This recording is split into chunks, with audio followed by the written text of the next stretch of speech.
훈육의 의미를 꼭 알아야 하는 이유, 방금 말씀드린 것처럼 아이에게 상처를 주지 않기 위해서, 그리고 부모는 훈육한 후에 죄책감을 갖지 않기 위해서 당장 이제 배워가야 되는 시기, 발달 단계에서 이런저런 걸 배워가야 되는 적정 시기에 회피하지 않고 훈육을 해주셔야 한다는 거는 꼭 기억을 해주셨으면 좋겠습니다.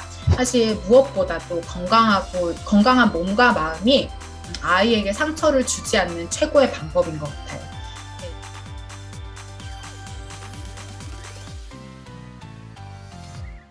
네, 안녕하세요, 여러분. 반갑습니다. 이민주입니다. 네. 이렇게 뵈니까 또 다른 느낌이네요.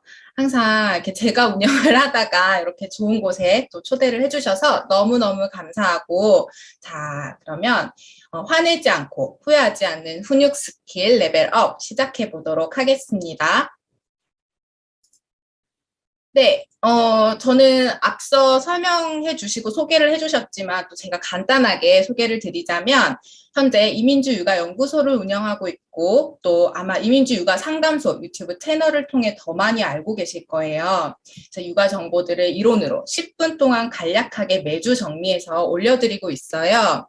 그리고 주제별로 또 이렇게 묶어서 정리를 해드리고 있으니까 육퇴하시고 또 간단하게 너무 또 길면 엄마들 아빠들 너무 힘들어요. 그래서 제가 10분 간략하게 정리를 해드리고 있다는 점 참고해 주시고 또 이제 민주쌤의 육아일기라는 서브 채널을 통해서 이제 저도 지금 16개월 아까 MC님이 17개월 제이맘이라고 하셨는데 저도 이제 16개월 아기를 육아하고 있는 엄마이기 때문에 이제 제가 실제로 육아를 해나가는 모습들 어떻게 해나가고 있는지 많이들 궁금해 하시기도 하고 또 이제 이론으로 보는 거랑 실제로 보는 건 다르잖아요. 그래서 브이로그로 또 최대한 공유를 해드리려고 하고 있습니다.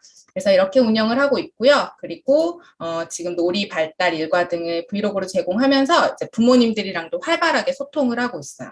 그리고 이제 똑소리 나는 육아 책을 이렇게 아까 잘 소개를 해주셨어요. 그래서 지원해주시고 이제 혜택을 주셨는데 제가 하나 더 혜택을 드리자면 이제 이거 책 보시고 책을 봐도 모르겠다 하시는 분들은 댓글 남겨주시면 제가 또 개별 코칭을 드리고 있어요. 그래서 책을 보고 실천했는데도 아이가 변하지 않더라, 나 너무너무 마음이 힘들다 하시는 분들은 언제든지 댓글 남겨주시면 제가 개별 코칭을 또 드리도록 하겠습니다.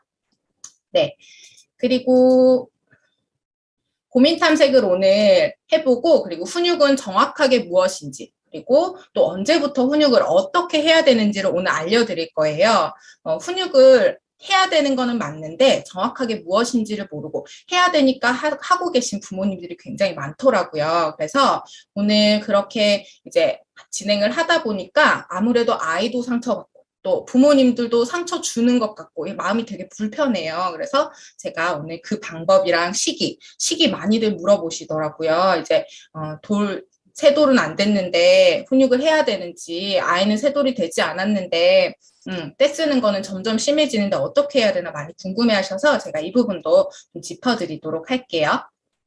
네, 육아가 힘든 이유. 너무 많죠. 육아가 힘든 이유는 정말 수만 가지일 거예요. 근데 우리가 육아가 힘든 이유가 뭔지를 좀 많이 이렇게 조사를 했더라고요. 앞서서 프로그램에서. 그래서 봤더니 아마 이렇게 저를 불러주신 이유인 것 같아요. 훈육이 36%더라고요. 참 어렵죠. 그래서 이제 이 이유 때문에 또 저를 불러주신 것 같고 또 육아랑 훈육은 뗄래야 뗄 수 없죠.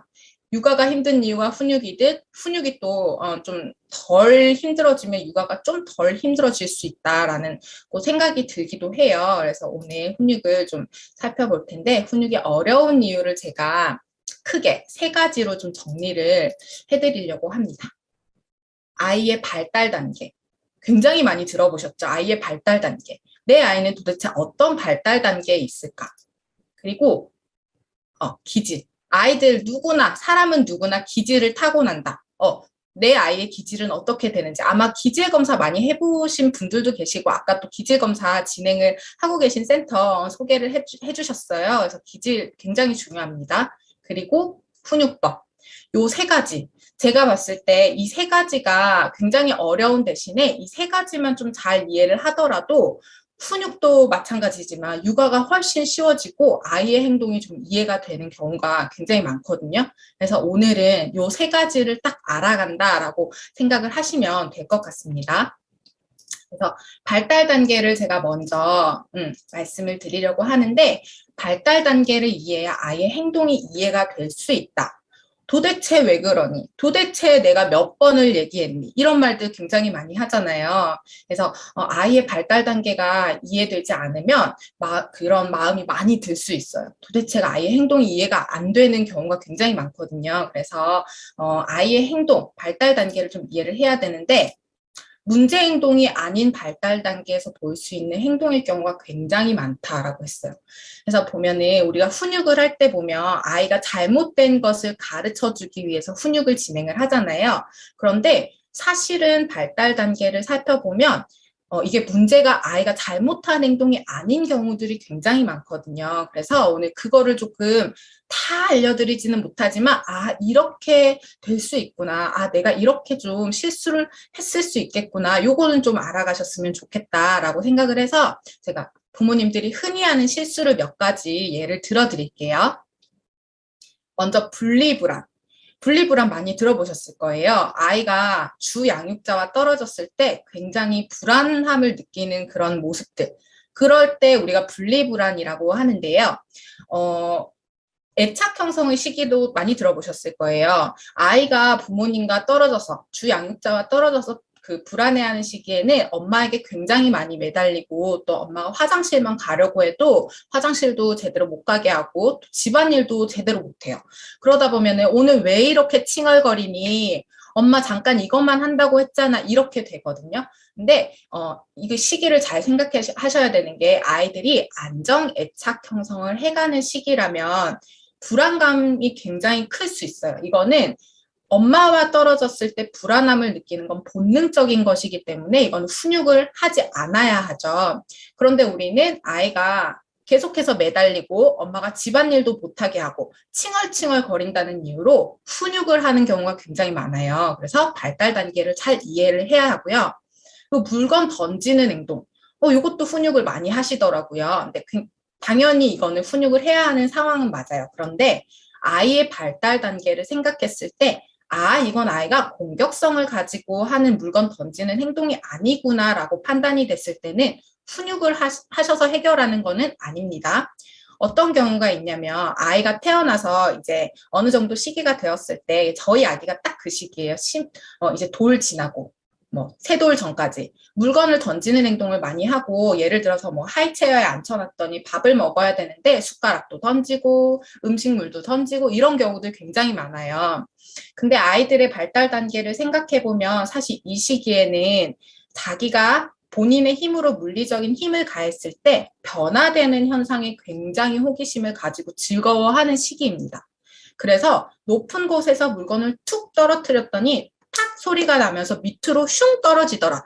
이런 것들 굉장히 즐거워하거든요. 그래서 물건을 던지는 행동도 하고, 블럭 쌓기를 하고 있으면 가서 휙 무너뜨리는 행동. 형아가 블럭을 열심히 쌓았는데 두 돌이 안 된 아이가 와서 그걸 다 무너뜨렸어요. 형아 놀이를 방해하는 것이 아니라 아이가 스스로 본인의 욕구, 본인의 호기심, 본인의 재미를 채워가는 중이다. 이것 또한 아이의 놀이다라고 생각을 해주셔야 돼요. 그래서 반드시 구분을 해서 훈육을 해야 합니다. 물건을 던졌다고 해서 무조건 훈육하는 것이 아니라 아이가 이것을 호기심으로 했던 행동인지 아니면 공격성, 자기의 부정적인 감정을 해소하기 위해 물건을 던진 것인지는 꼭 구분을 해서 이렇게 훈육을 해주셔야 돼요.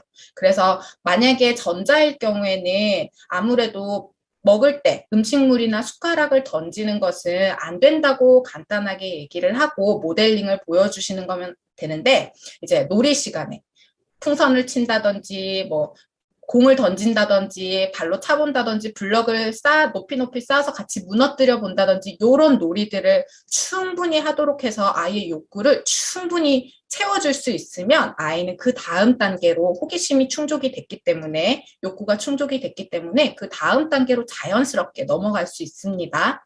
그래서 던질 수 있는 물건과 던지지 않아야 하는 물건을 구분 지어주는 것까지만 해주시면 돼요. 너 아닙니다. 그래서 이런 것 잘 기억해 주시고, 그리고 배변 훈련. 배변 훈련 시기에도 굉장히 또 실수들을 많이 하세요. 되게 안타까워요. 왜냐하면 배변 훈련의 경우에는 아이들의 정서 발달에도 사실 이렇게 민감하게 좀 관련이 되어 있기 때문에 우리가 배변 훈련 하기 전에는 좀 조심해야 되는 부분이기는 해요. 그래서 배변 훈련 같은 경우에도 이제 아이가 두 돌이 좀 지나가는 상황이다 하면 아마 많이들 시도를 하실 거예요. 그러면 아이한테 이렇게 얘기해요. 이제 형아 됐으니까 기저귀 빼고 이제 변기에 쉬하는 거야. 쉬하고 싶을 때는 엄마한테 쉬하고 싶다고 얘기해 라고 얘기해요.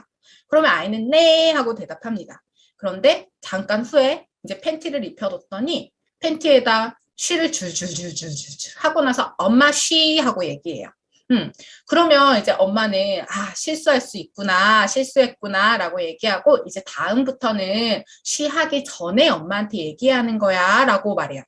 그러면 아이는 네 하고 또 대답해요. 그런데 또 다음 텀이 됐을 때 또 쉬를 하고 나서 엄마한테 엄마 쉬 하고 얘기해요. 이렇게 이게 이 상황이 반복되다 보면 사실 양육자도 지칠 수밖에 없기 때문에 이게 훈육을 하게 되거든요. 엄마가 쉬하기 전에 말하라고 했지라고 하게 돼요. 그런데 사실은 이제 배변 훈련 시기에 아이들이 머리로는 알아요. 이제 인지가 어느 정도 발달이 됐기 때문에 머리로는 알지만 몸으로 기저귀에 한평생 기저귀에다 쉬를 했었던 아이기 때문에 몸으로 아직까지 쉬가 나올 것 같은 느낌과 쉬를 했다와 쉬를 하고 싶다, 쉬가 하고 싶다 요 느낌, 미세한 느낌을 아직까지는 구분하지는 못해요. 당연히 머리로는 알지만 그래서 엄마가 설명했을 때는 너무나 다 아는 것처럼 네라고 대답하고 쉬라는 표현도 잘해요. 말도 잘해요. 그런데 자꾸 실수를 하게 됩니다.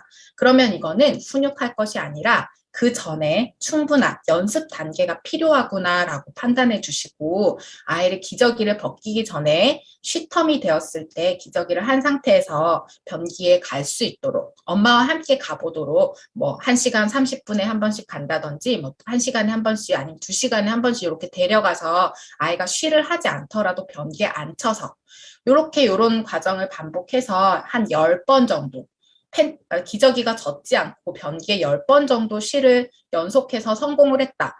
이럴 때 이제 기저귀를 벗겨줍니다. 팬티를 입혀줘요. 이제 엄마랑 연습했던 것처럼 변기에 쉬하는 거야. 그러면 아이는 충분히 변기에 쉬했던 경험과 그리고 기저귀가 젖지 않았던 경험이 있기 때문에 요 경험들을 훈련이 되어서 이제 팬티를 입어도 실수를 할 수는 있지만 그 전보다는 훨씬 횟수가 줄어들 수 있어요. 그러면 아이도 좌절감을 덜 느낄 수 있고 훈육을 해야 되는 상황도 덜 생기고 부모님들도 덜 힘들게 되죠. 그래서 아이의 발달 단계, 아직까지는 몸으로 잘 이해를 못했기 때문에 그럴 수 있다라는 것 충분히 좀 이해를 해주셔야 되고 훈육해야 되는 상황은 아니다라는 거 알아주셔야 되고 장난감을 뺏는 행동도 굉장히 많이 하죠. 이 시기에. 그래서 형아 장난감을 뺏는다든지 친구 장난감을 뺏는다든지 해서 이제 갈등 상황이 많이 생기면 장난감 뺏는 거 아니야 라고 보통은 훈육을 하게 됩니다. 그런데 이것도 발달 단계를 잘 생각해 보셔야 해요. 물론 장난감을 뺏는 행동은 훈육을 해야 되는 상황은 맞아요. 그런데 아이의 연령을 생각했을 때 아직까지 사회성 발달 부분에서 친구에게 장난감을 나누고 또 내 거를 양보하고 또 한 개의 장난감을 같이 가지고 공유하고 요거가 좀 어려운 시기예요. 그래서 이 시기에는 친구 장난감 뺏는 거 아니야를 가르치기 전에 내 거, 소유에 대한 개념을 많이 들어보셨을 거예요. 소유에 대한 개념을 먼저 가르쳐야 해요. 그래서 친구가 내 거를 뺏어가려고 할 때 내 거야, 나 다 하고 빌려줄 거야, 내가 하고 있었어, 나 지금은 빌려주기 싫어. 이런 표현들을 잘 할 수 있게 해서 내 장난감을 좀 소중하게 소유할 수 있는 그런 경험들을 많이 쌓아주셔야 돼요. 그러면 그 다음 단계가 어떤 거냐면 내 거가 소중하면 친구 거도 소중하구나. 내 거 친구들이 뺏어갈 때 속상했으면 내가 친구 거를 뺏으면 속상하겠구나.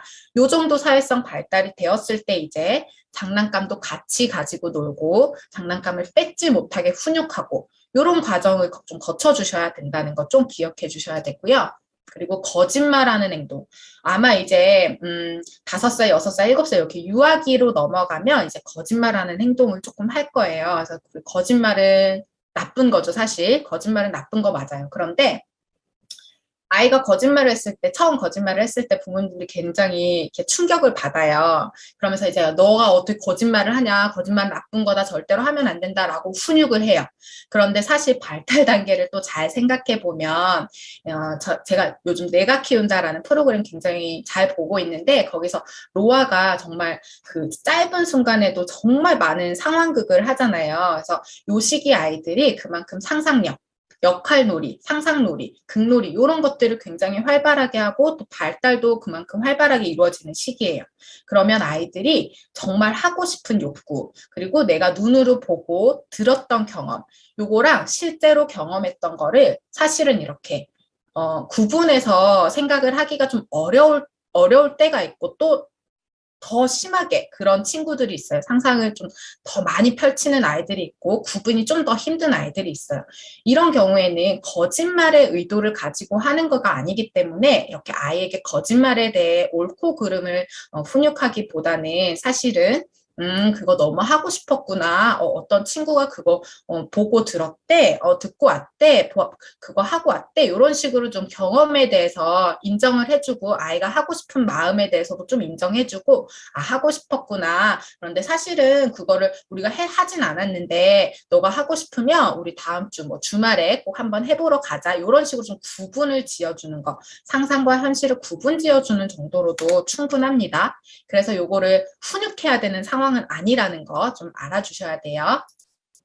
그리고 이제 보면 발달 단계에 따라 적절한 자극을 주어 발달 지연을 예방할 수 있다. 요거는 너무나 당연한 얘기죠. 사실은 이제 예를 들어 제가 언어로 들었는데 사전 질문에 이제 고민들을 좀 받다 보니까 언어가 늦다라는 아이들도 많더라고요. 그런데 이제 언어가 늦으면 사실 이게 아이의 표현하는 수단이 한계가 있기 때문에 좀 더 이렇게 훈육해야 되는 상황도 많고 아이가 짜증을 내는 상황도 많아요. 그걸 예방하기 위해서는 아이가 옹알이 단계일 때부터 언어 자극을 잘 줄 수 있어야 돼요. 사실 부모님들이 어떠냐면 이제 2돌 전후가 되면 아이들 언어 폭발기가 오잖아요. 이제 그쯤 되었을 때 다른 친구들은 문장으로 이야기를 하네.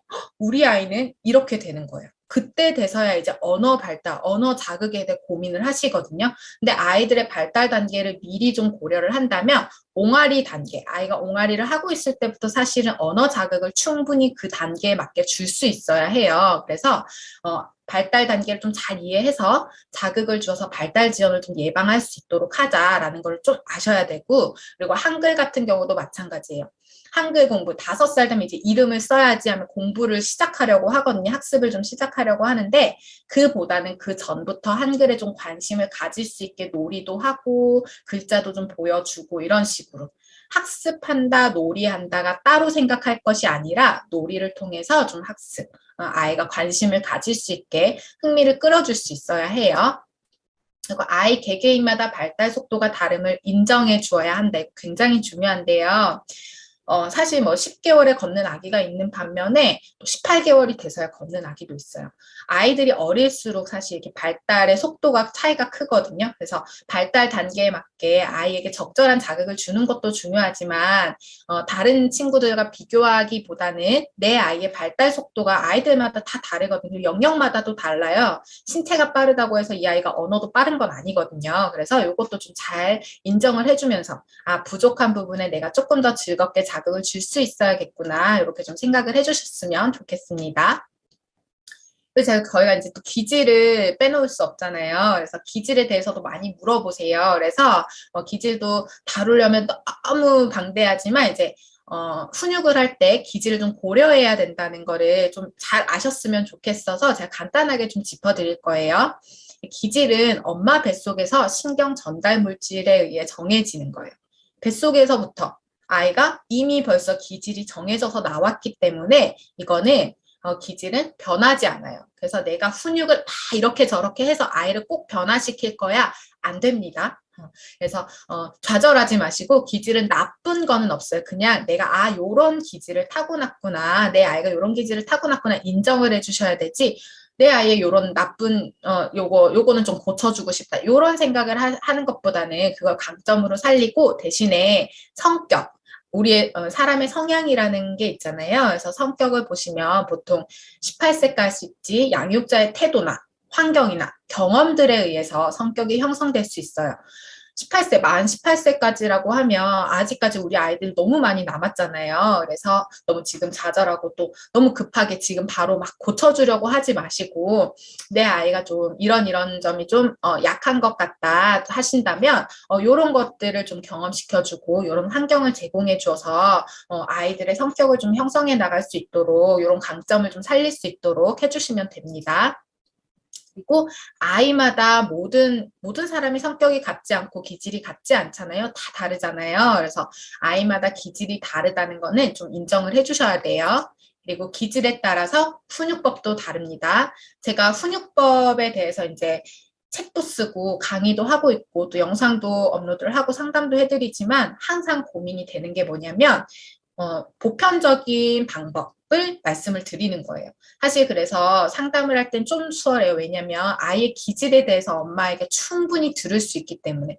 근데 기질을 고려하지 않고 무작정 이렇게 훈육을 하다 보면 아이도 상처를 받고 행동의 변화는 되지 않거든요. 그래서 아이의 기질을 좀 먼저 꼭 아셨으면 좋겠다. 그리고 그에 따라서 훈육을 좀 달리 해주셨으면 좋겠다라는 것 좀 꼭 기억해 주셨으면 좋겠습니다. 자, 그러면 이제 기질을 파악을 했어요. 기질을 파악했는데도 내가 뭐 36개월이 지나서 아이의 기질을 검사를 해봤다. 그래서 나 아이의 기질을 좀 잘 알고 있다. 그런데도 훈육이 어렵더라. 육아가 어렵더라. 왜일까요? 왜 그럴까요? 왜 어려울까요? 바로 아이와 양육자인 나의 기질이 다르면 힘들 수밖에 없어요. 나는 좀 급한 성격인데 급한 기질, 이렇게 빨리빨리 해야 되는 기질을 타고났는데 아이는 느려요. 뭘 하더라도 좀 차분하고 느릿느릿 이렇게 하는 기질을 타고났어요.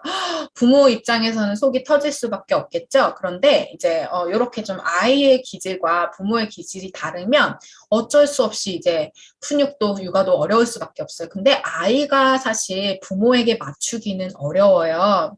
그래서 내가 부모인 내가 아이의 기질을 좀 잘 파악하고 그리고 나의 기질도 내가 이렇게 급한 성격이어서 급한 기질을 가지고 있어서 내 아이한테 자꾸만 다그치고 빨리 하도록 이렇게 하는구나. 요거를 좀 인정하면서 이제 아이한테 훈육을 할 수 있어야 되고 육아를 해나갈 수 있어야 돼. 계속 되뇌이면서 해나가셨으면 좋겠습니다. 자, 그리고 보면 훈육을 하고 있는다. 한번 떠올려 보세요, 지금. 한번 떠올려 보면 결혼하기 전에는 이제 아이를 낳기 전에는 내가 이렇게 욱하는 성격이었나 이런 마음이 좀 많이 들 거예요. 아까 MC님도 야 이렇게 소리를 버럭 질렀다고 했는데 사람이 내가 이렇게까지 이렇게 욱하는 성격을 가지고 있었나 할 때가 많아요. 그래서 훈육을 하고 있는 나의 모습을 좀 이제 육퇴를 하고 나서 나의 객관화가 가능한 시간에 이렇게 좀 되돌아볼 수 있어야 돼요.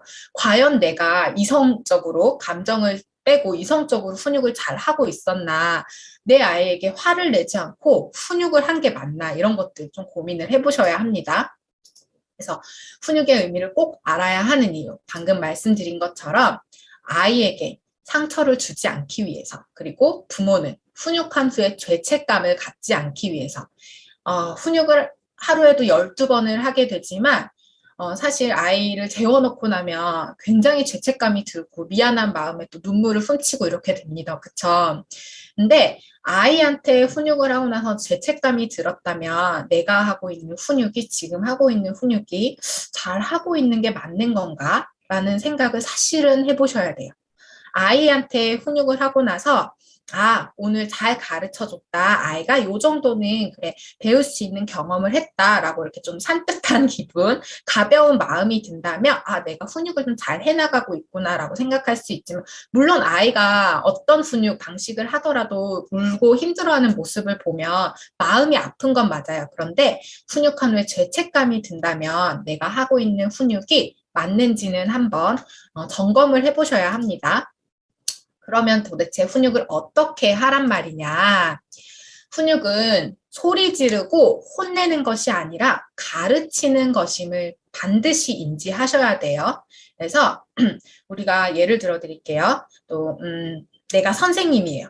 아이한테 무언가를 가르칠 때 학교나 학원에서 선생님이 아이한테 가르치는 행위를 할 때, 교육을 할 때 버럭버럭 화내지 않잖아요. 그것처럼 내가 아이한테 아이가 발달이 미숙한 부분들을 가르치고 이렇게 육아를 하고 훈육해 나갈 때는 버럭버럭 화를 내는 거랑은 구분을 해주셔야 돼요. 가르치는 것임을 반드시 인지해 주세요.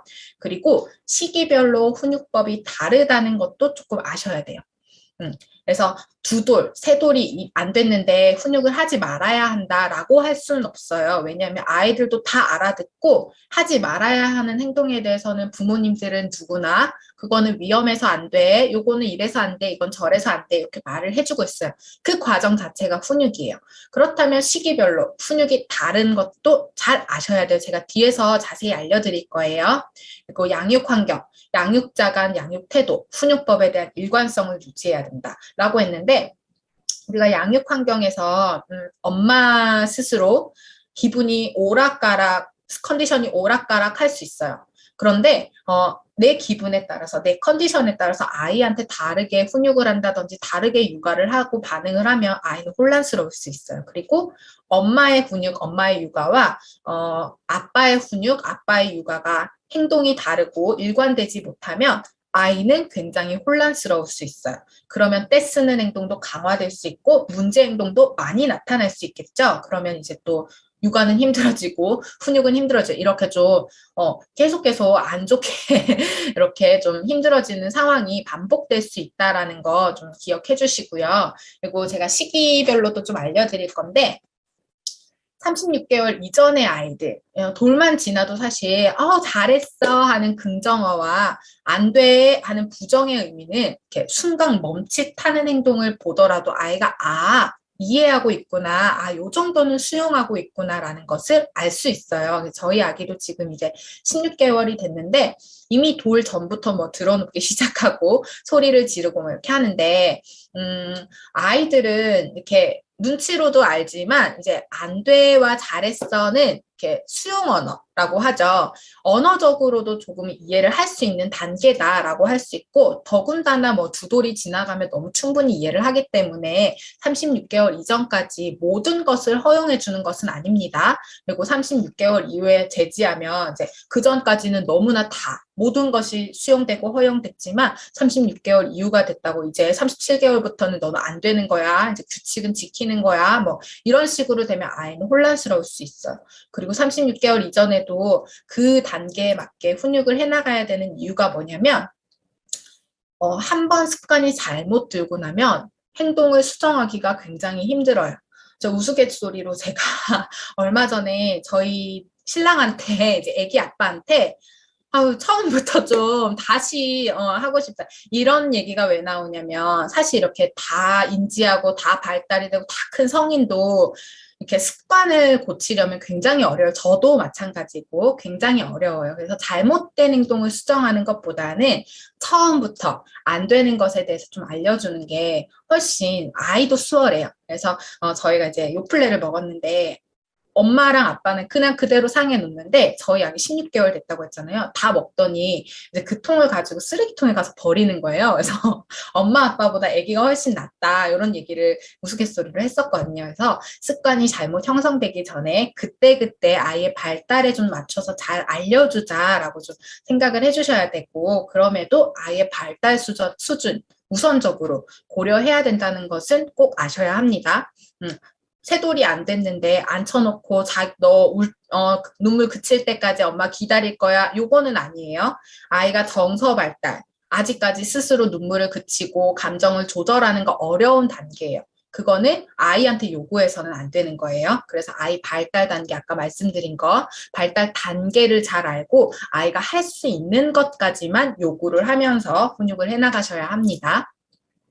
36개월 이후가 되면 이제 본격적으로 좀 훈육을 해나가는 시기다라고 아셔야 되는데, 보시면은 충분히 타인과 소통이 가능하다. 언어적으로도 가능하고, 이제는 인지 발달도 어느 정도 됐기 때문에 사실 엄마들 이런 얘기들 많이 하더라고요. 아이랑 말싸움을 하면 이제 이길 수가 없다고 이런 얘기들을 또 많이 하는데 이제 충분히 타인과 소통이 가능하기 때문에 그만큼 충분히 언어로 훈육이 가능하다라는 거 꼭 기억하시고 이제는 스스로 감정 조절을 시도할 수 있다. 완벽하게 할 수 있는 거 아닙니다. 스스로 감정 조절을 어느 정도 시도해 볼 수 있다예요. 그래서 정서 발달이 그 정도 됐기 때문에 마음 가라앉힐 때까지 엄마가 기다려 줄게. 이때 기다려 줄게라고 하고 엄마 할 일 하러 가는 거 아니에요. 기다려 줄게라고 했으면 아이가 보는 앞에서 차분하게 엄마가 기다려준다라는 제스처를 좀 취해줄 수 있어야 돼요. 사실 그러면서 엄마도 한텀 이렇게 마음을 가라앉히는 시간, 아이도 노력하고 있기 때문에 엄마도 사실 화가 나거든요. 그러면 이제 그 시간을 통해서 좀 마음을 가라앉힌다라는 느낌으로 좀 기다려주는 거 하시면 되고, 하지만 옳고 그름의 판단은 어려운 시기예요, 아직까지. 36개월 지나면 이제 좀 동생이 있으면 더군다나 그래요. 다 큰 것 같지만 아직까지 아기예요. 아직까지 발달이 미숙하고 완전하지 못해요. 그래서 옳고 그름의 판단이 어렵기 때문에 사실은 훈육해야 되는 상황도 더 많다라는 거를 좀 미리 이렇게 좀 알고 계시면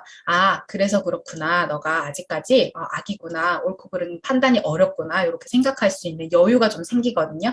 그래서 그렇게 생각해 주시고 아직까지는 하고 싶은 욕구를 스스로 조절하기는 어려운 단계예요. 특히나 아까 기질 말씀드렸는데 자극 추구형인 아이들이 더 그렇거든요. 그래서 자극 추구형인 아이들이 사실은 강점도 너무너무 많아요. 그런데 강점도 많고 사실 재밌는 아이들도 많고 그런데 엄마 아빠나 선생님이 좀 이렇게 케어하기는 조금 어려운 부분이 있을 수 있어요. 자극 추구형인 아이들이. 그래서 왜 그러냐면 하고 싶은 욕구가 생겼을 때 이거 하면 안 되는데 엄마가 하지 말라 했는데 보다는 하고 싶은 마음이 아직까지는 몸으로 우선적으로 반응을 한다. 이렇게 좀 생각해 주시고 너가 아직까지는 그 욕구 조절이 어려워서 그래. 그래서 그렇구나 라고 생각을 해 주셔야 돼요.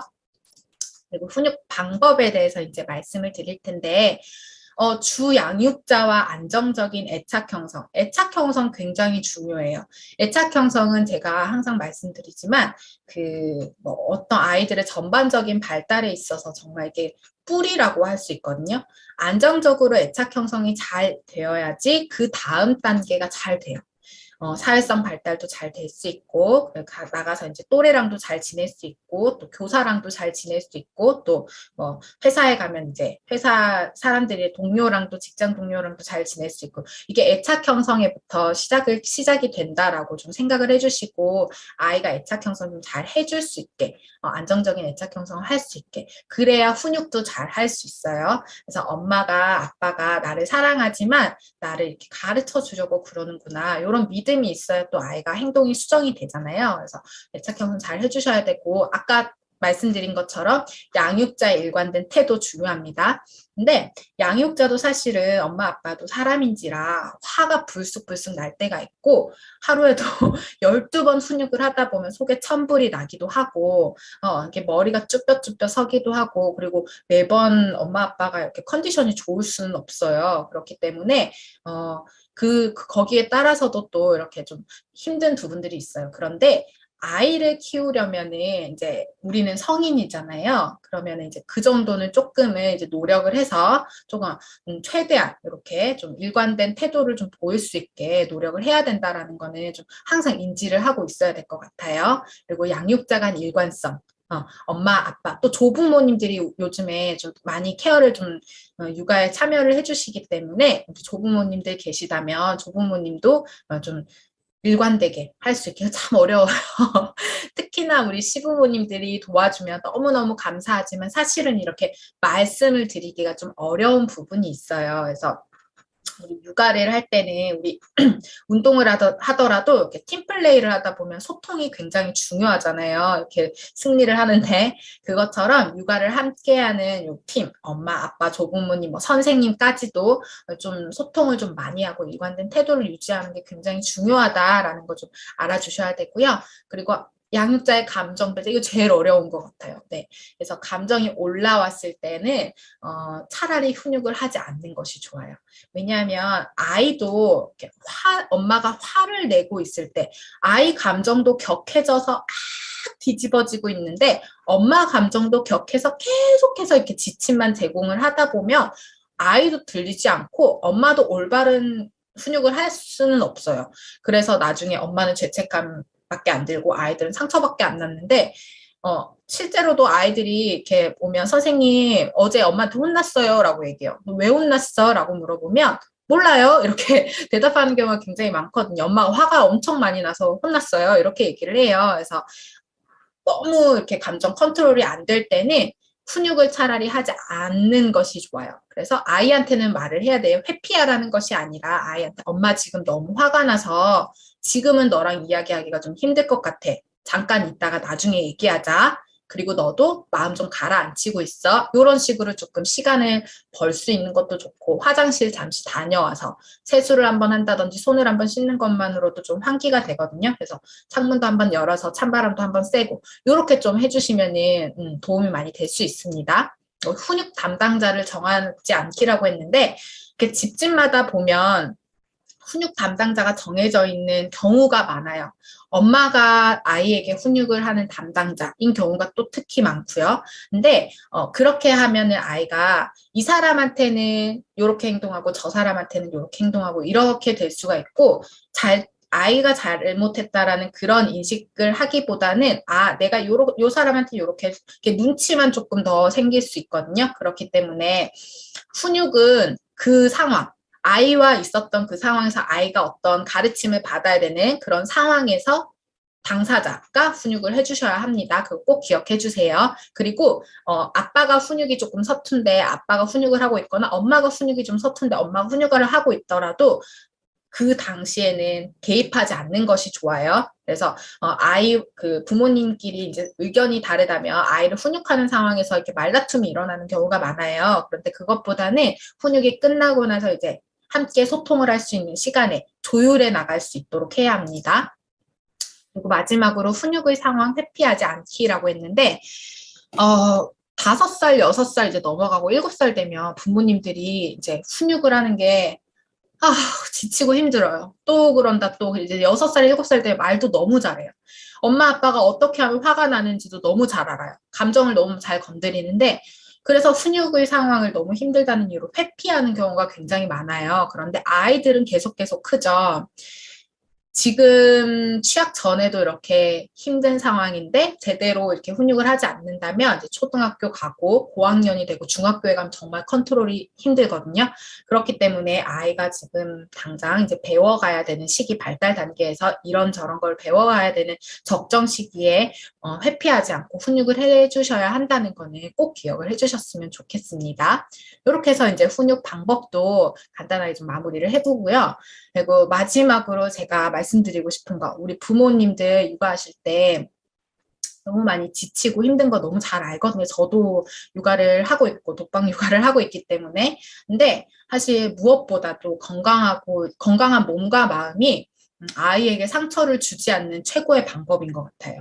이렇게 내 몸과 내 마음이 건강하지 않고 좀 항상 우울하거나 이렇게 좀 처져 있거나 이렇다면 이제 어떤 식으로든 아이에게 영향을 줄 수 있더라고요. 주게 되더라고요. 그래서 부모도 부모가 처음인지라 완벽하려고는 하지 않아도 돼요. 이렇게 무리해서 막 이렇게 다급하게 하지 않아도 돼요. 최선을 다 하고 있음으로도 최고의 부모이기 때문에 이렇게 너무 이렇게 완벽하려고 하는 것보다는 그냥 아이한테 편안한 존재로 옆에 있는 것만으로도 사실은 아이에게 충분하거든요.